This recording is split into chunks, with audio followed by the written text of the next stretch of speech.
no Momento Saúde de hoje, nós vamos falar sobre microbiota. Sabe o que é? Nós vamos falar já sobre isso. Vamos conversar com o professor pesquisador voluntário do LIMED, que é o Laboratório de Investigação em Metabologia e Diabetes na Unicamp, o Dr. José Carlos Pareja. Olá, doutor, tudo bem? Tudo bem. Tudo certinho? Falei tudo direitinho? Estar com vocês. Falei tudo certinho Falou. Aqui? O que é microbiota? Que história é essa, doutor? Tá saindo muito nos meios de comunicação? A gente tem ouvido falar muito, então a gente procurou o senhor, né, um especialista, para falar sobre isso. É o seguinte, microbiota é a população de bactérias, né, que nós temos no nosso organismo, que existem em todos os nossos órgãos, principalmente no aparelho digestivo, né? Se nós considerarmos desde a boca, né, aqui, até o ânus no aparelho digestivo, estômago, intestino delgado, intestino grosso, que tem 7, 8 metros, existem trilhões de bactérias. E hoje a ciência sabe, através da genética, porque até 10, 20, 30 anos atrás a gente estudava as fezes só para fazer diagnóstico de doenças parasitológicas, que ainda hoje é uma grande causa de morte na África, nos países pobres, né? Quando tinha uma diarreia com uma infecção, para procurar uma bactéria específica, etc, etc. Mas depois, nos últimos 10, 15 anos, quando se soube, começou a se saber que a microbiota, ou seja, a quantidade de genes existentes na microbiota é 10 vezes maior do que os genes que nós temos em todo o nosso organismo, a microbiota passou a ser observada no nosso aparelho digestivo como um órgão muito mais importante do que se tinha ideia até então, porque é o grande depositário de bilhões de bactérias com bilhões de DNA 10 vezes maior que as nossas células do organismo. E como é que esses estudos começaram a aparecer? Por quê?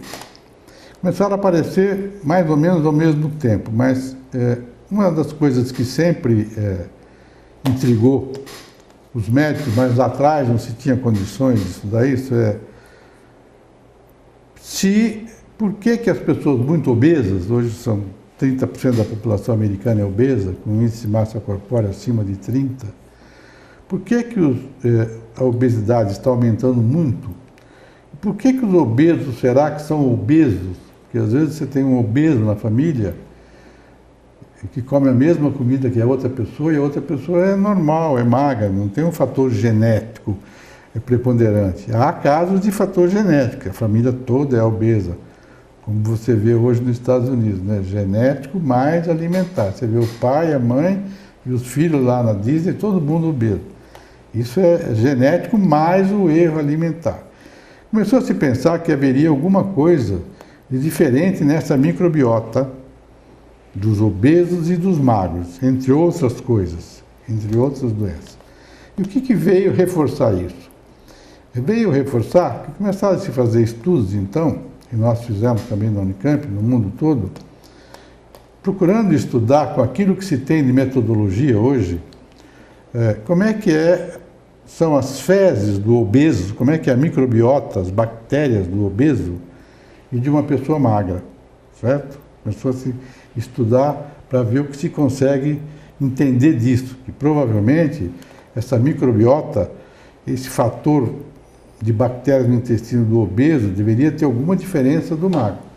E realmente as cirurgias comprovaram isso, em certo sentido, porque hoje nós conhecemos desses bilhões de bactérias que existem, trilhões, nós conseguimos identificar por métodos sofisticados, não os métodos comuns de exames de fezes, por métodos sofisticados de laboratório, 50%, 60%, nós já conhecemos. Mas tem ainda talvez 40%, 50% de bactérias que nós não conhecemos. Como, por exemplo, você tem visto de vez em quando nos jornais, uma bactéria que não é atacada por nenhum antibiótico e mata o ser humano. É comum isso. Você vê nos jornais, fulano morreu por uma bactéria, né, que não foi identificada e que foi não sensível aos antibióticos que existem, porque à medida que você vai usando antibióticos, as bactérias vão ficando resistentes, vão surgindo outras. Bom, como é que se chegou a importância do que é hoje a microbiota.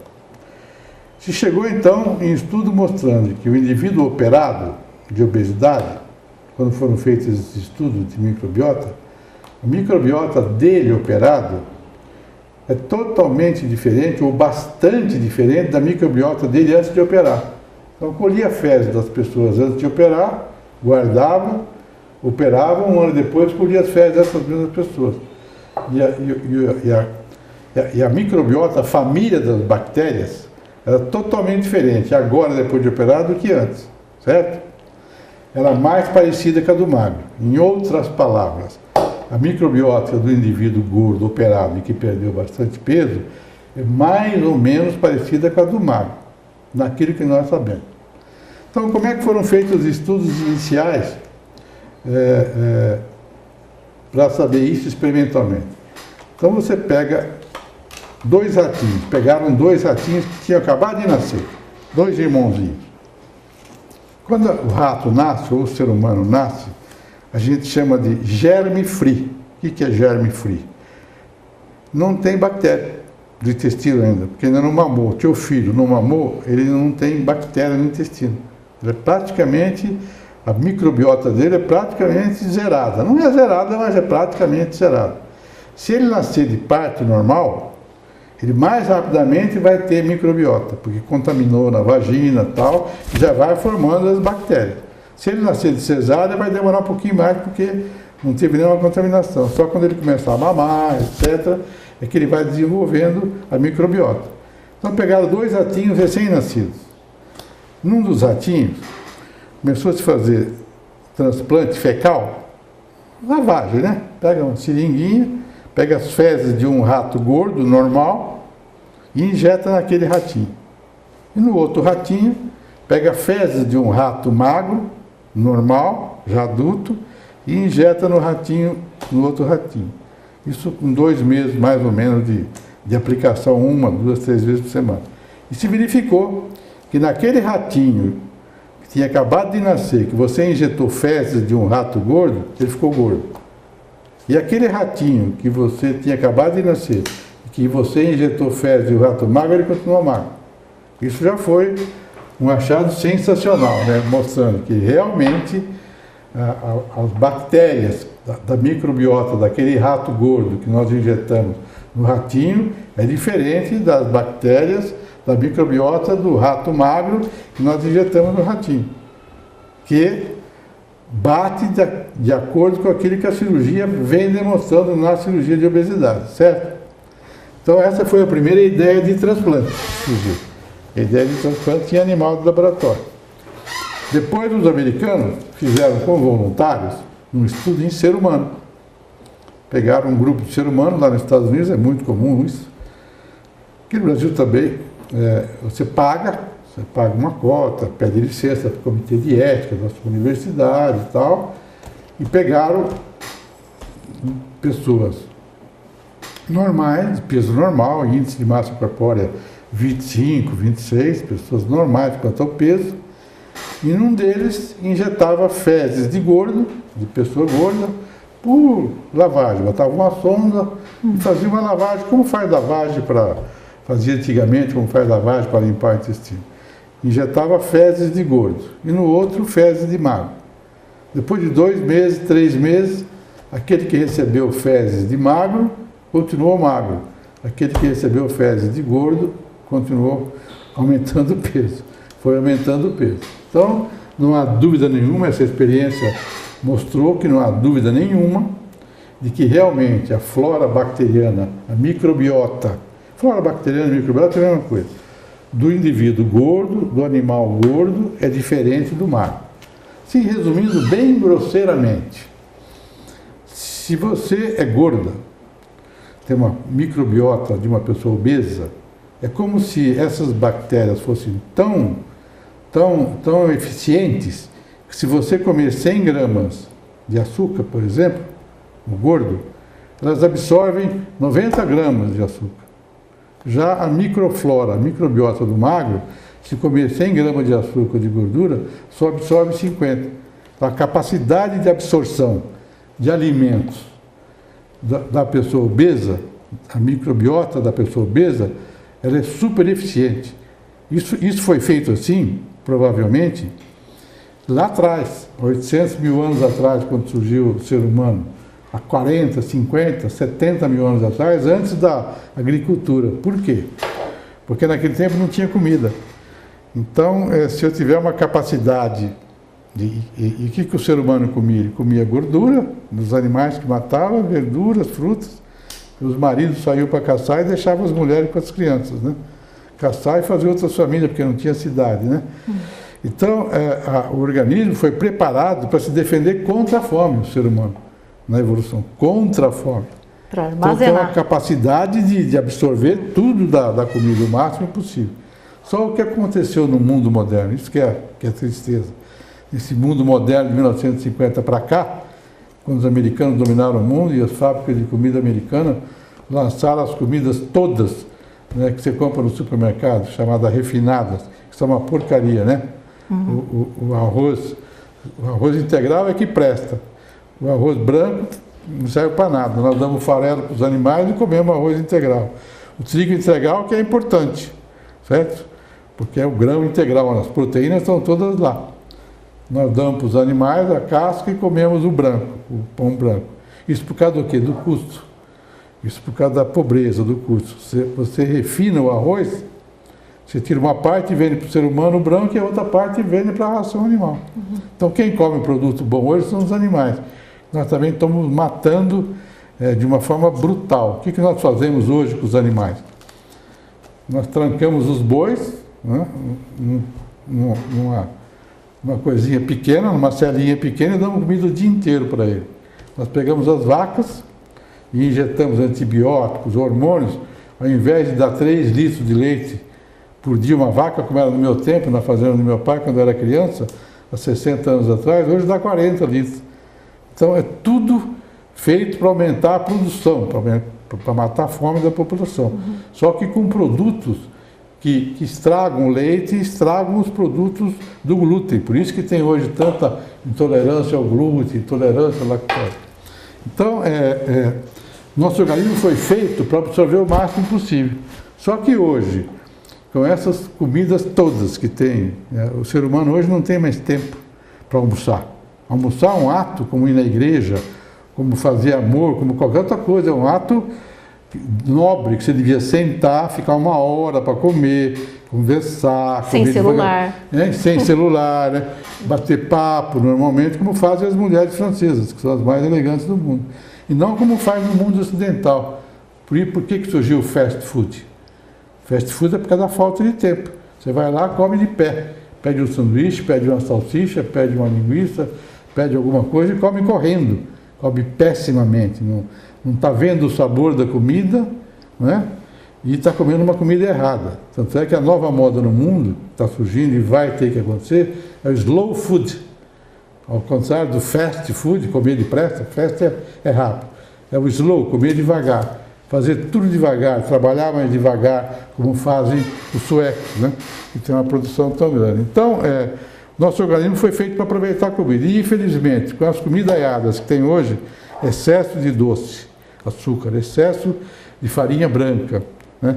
Falta de tempo para comer, estresse, etc., a humanidade está invertendo um organismo normal e ficando obeso e doente. Teria que passar 500 anos, não vai chegar lá. 1000 anos para o novo organismo humano se adaptar a esse novo jeito de comer e não absorver só 20%, 30%. Então, daí é que surgiu, desses transplantes, é que surgiram todas essas ideias, né? Bom. A gente vai fazer um intervalinho agora, voltamos já já para continuar com esse assunto que está super interessante.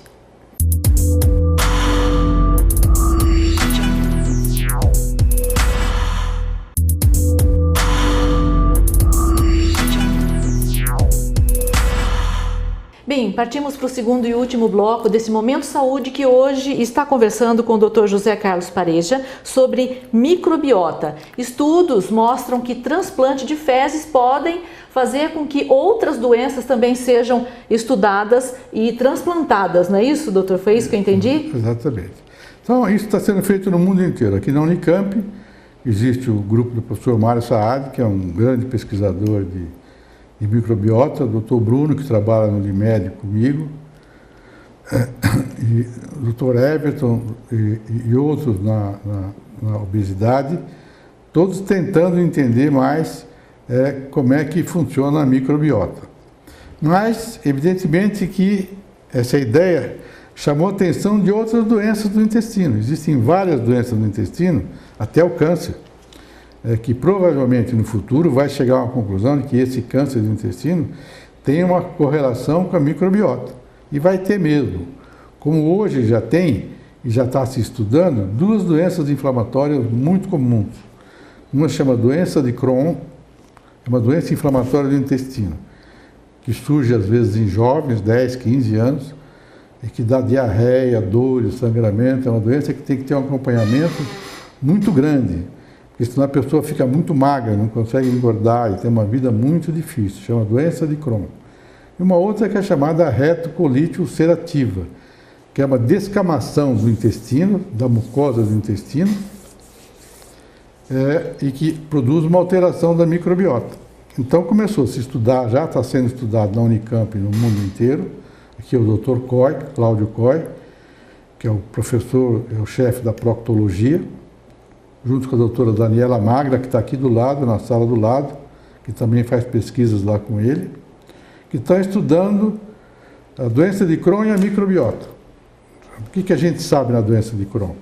Sabe que o intestino perde, grande parte do intestino, principalmente no hígado terminal aqui, perde por feridas a camada interna, a mucosa, perde grande parte da mucosa, onde tinham muitas bactérias, onde tinha muitas bactérias. Provavelmente isso ocasiona uma mudança da flora da microbiota aqui, nessa região onde a doença atinge, pode atingir 10 centímetros, 20, 30, 50. E a retocolite é uma doença que atinge mais o colo aqui, né? Por isso chama retocolite ulcerativa, são ulcerações. Então não há dúvida nenhuma que a microbiota tem relação com essas duas doenças. O que está se tentando fazer, e já se fez aqui em Campinas, e já está se fazendo no mundo, está se tentando descobrir os fatores inflamatórios, um chama LPS, os fatores inflamatórios produzidos por essas bactérias no intestino e tentar anular esse fator inflamatório, esse LPS, e outras citocinas, com remédio.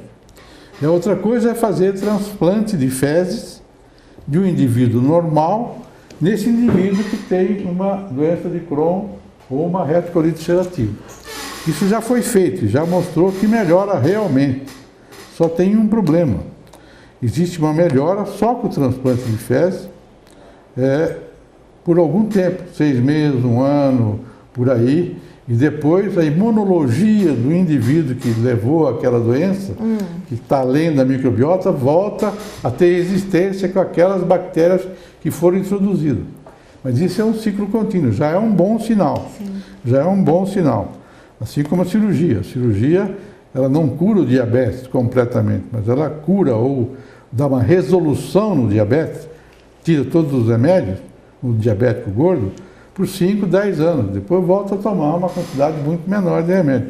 Já é um grande passo, entendeu? Porque pelo menos durante 5, 10 anos no diabetes tipo 2, a cirurgia da obesidade ajuda muito melhor do que qualquer remédio existente. Não há dúvida nenhuma, antes que se descubra imunologicamente ou geneticamente outras coisas mais sofisticadas, que a mudança dessa flora bacteriana nesses indivíduos com doença de Crohn ou com retocolite ulcerativa será um passo, já é um passo importante e vai continuar sendo. Até que a gente consiga não precisar fazer transplante de fezes, mas extrair, através do conhecimento das bactérias, porque as bactérias elas se interrelacionam na parede do intestino, entendeu? Elas que absorvem o que você comeu, mas é absorvido, depois cai no sangue, né? E vai para o nosso organismo. Essa relação das bactérias com as células neuroendócrinas que estão aqui, com as células endócrinas que estão na parede, é que é fundamental, entendeu?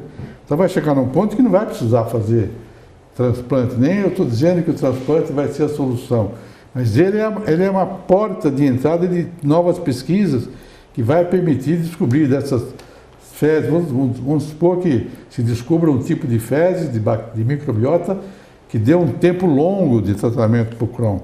Então, através dessa microbiota, dessas fezes, em vez de precisar injetar, ela vai se descobrir substância para injetar de outra forma, né?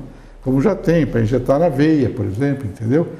Anti-inflamatórios contra o LPS, outras substâncias que a gente tem. Como tem hoje para o diabetes, aquela substância que apareceu depois que a cirurgia demonstrou bem, o liraglutide, que é o Victoza, que faz aquelas injeçãozinhas subcutânea, né? Para controlar o diabetes e perder um pouco de peso, que já está no mercado, está nas farmácias, né? Tudo é evolução, não é? Então, não há dúvida nenhuma de que para a obesidade, para as doenças do aparelho digestivo, do intestino e até para o câncer, a microbiota, a microflora do aparelho digestivo vai ser fundamental. Não vai anular outras coisas, mas ela vai participar do processo de cura. O conhecimento melhor dela é que nós temos hoje 50% do conhecimento. Isso é caríssimo, mas estão sendo feitas pesquisas no mundo todo, que é um caminho. Mas o segredo, doutor, é sempre a alimentação, né? O segredo é a alimentação. Existe um livro muito famoso, chama Inteligência Emocional, entendeu? E um outro que chama A Idade Verdadeira. Esse livro é fantástico, A Idade Verdadeira. O que é a idade verdadeira? Um pesquisador americano largou a anestesia e foi estudar, porque ele dava anestesia só para doente cardíaco, morrendo, jovem, com infarto. Ele ficou desesperado, largou tudo e falou, vamos fazer uma prevenção. E fez esse livro nos Estados Unidos. Vamos estudar a idade verdadeira e a idade biológica. Por exemplo, você. Vamos supor que você tenha, não vou chutar um número qualquer, que você tenha 60 anos. Você tem uma idade aparente de 52, certo? Você pode ter 60, mas tem uma idade aparente de 52. E ao contrário, você pega um cara que fuma muito, que fuma demais. Foi um dos casos que ele pegou esse cientista para fazer essa... O sujeito fumava, tinha aspecto físico, aspecto de saúde, todo doente, como se ele tivesse 70 anos de idade. Na verdade, ele tinha 51 ou 48. Tal era o malefício que ele fazia para a saúde dele. Então, o que importa é a idade verdadeira, não é a idade cronológica. Você tem pessoas de 80 anos que se comportam como um de 50, corre, baseado em 3 coisas. Cabeça boa, né? Não se matar e trabalhar como está o mundo moderno hoje, entrar no trabalho consciente, como faz na Suécia, no Japão, uma alimentação saudável, como tem no Japão, que é a mais saudável do mundo, e atividade física. Se o indivíduo cuidar desses 3 fatores, ele poderá sempre ter uma idade verdadeira, sempre mais baixa que a idade biológica. Ele poderá ter 80 anos, mas já olha para a cara dele, o jeito que ele fala, esse cara tem 60 anos, tem 50 anos, mas ele tem 80. E assim por diante. Uhum. Então, como nós comemos erradamente, comida errada, as comidas de supermercado que a gente compra tudo padronizado, refinado, sem tempo, comemos correndo, e nem 10% faz exercício, o mundo moderno, Estados Unidos, Brasil, América Latina, etc., você imagina que os Estados Unidos, o país mais avançado do mundo, tem uma das piores saúdes do mundo hoje. Como é que pode o país mais rico do mundo, mais avançado, ter uma saúde pior do que um monte de países muito mais pobres do que os Estados Unidos? Exatamente por esses fatores todos. Doutor, nosso tempo acabou. Eu queria agradecer demais a sua atenção. Muito obrigada. Eu agradeço, estou à disposição de vocês para o que for preciso. Nós encerramos por aqui o Momento Saúde, que hoje falou sobre microbiota com o Dr. José Carlos Pareja. Obrigada por ter ficado com a gente.